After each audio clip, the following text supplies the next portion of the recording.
It's news time. Information is power. Be current. The news headline. Who are you working for? History will judge you.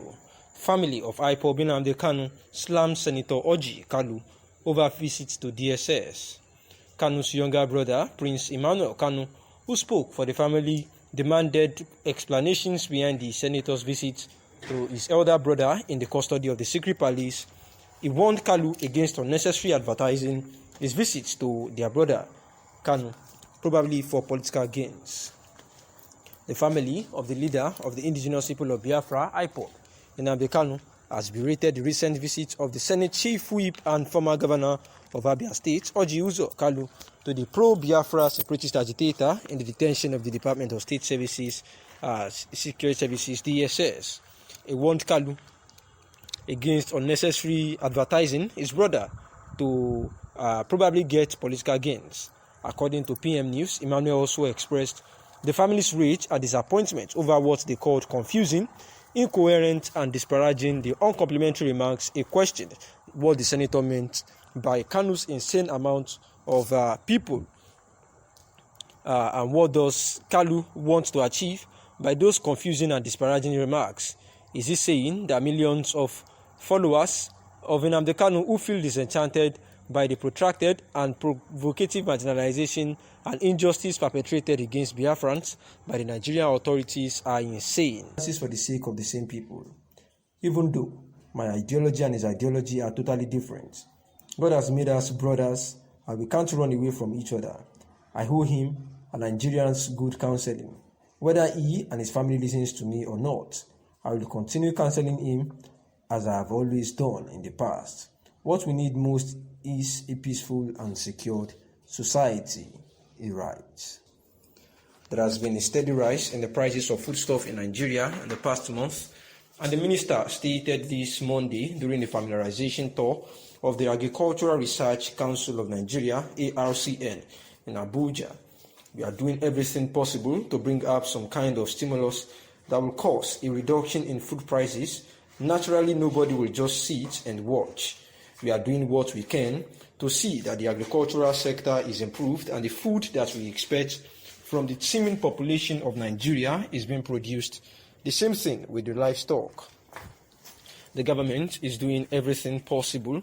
This president, Muhammadu Buhari, is very passionate about agriculture, about seeing the people have food every single day to eat without struggles on the table, the minister was quoted saying.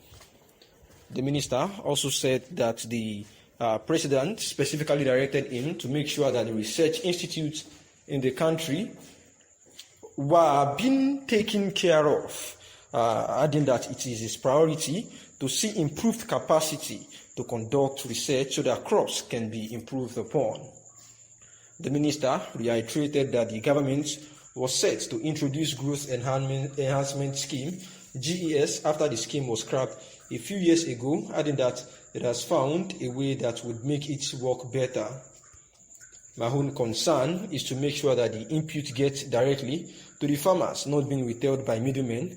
We will do all it takes to make sure that the system that will be rolled out gets the input of the grassroots farmers, he said.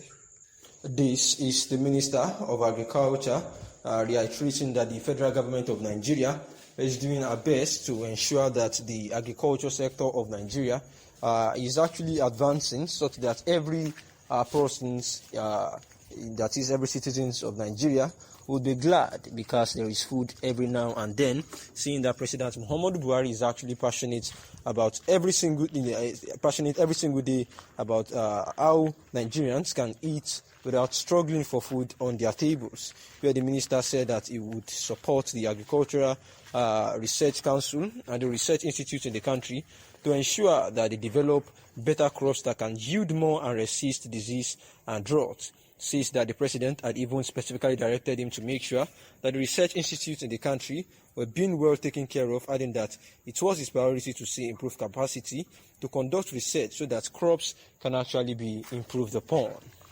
A counter concentration. So, no approach in that respect is on table for consideration yet.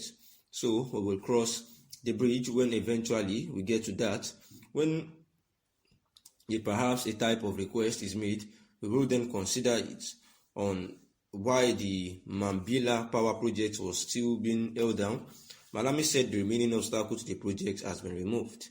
He said the arbitration commenced against Nigeria by Sunrise Power Transmission Company of Nigeria Limited has been discontinued. Well, for the Sunrise, perhaps one good information or perhaps the hope for celebration that I wish to present for our consideration is the fact that Sunrise has indeed withdrawn its pending arbitral proceedings, in respect of which it was claiming against the interest of the federal government an amount in the region of around $1 billion. So, the information that calls for celebration is the fact that there is no pending impediment relating to Mambila project with the discontinuation of the Sunrise proceedings in Paris, the minister said. And this is the Attorney General of the Federation, Abubakar Malami, saying to the pressmen that actually interviewed him that the federal government is not outlooking the using political solution in solving the case at hand, as per the self-determination agitators who had been arrested for quite a while now. That is Sunday Adeyemo Igboho of the Yoruba Nation sect that had been agitating for the freedom of the Yoruba Nation, that is the breakaway from Nigeria, and also Nnamdi Kanu of the indigenous people of Biafra, which is also a secession group who wants to break away from Nigeria. And therefore, the Attorney General of the Federation says that in this regard, that they are not saying that they do not want to make use of political solutions to solve this issue, but for the government to take this into consideration, then a group or some group or anybody has to propose such to the federal government, and then they will look into it and see where they can actually come in after weighing the proposal. We know that the leader of the indigenous people of Biafra, IPOB, Kalu, had actually been accused of engaging in activities that can destabilize the country, where he was in charge, 7 fresh count charges against him, which borders on terrorism and treasonable felony. And his trial by Justice B. Ita Inyako had yet again been adjourned to January 19th, 2022, where Malami said that as well, as far as security situation is concerned, the governance would not open their eyes and allow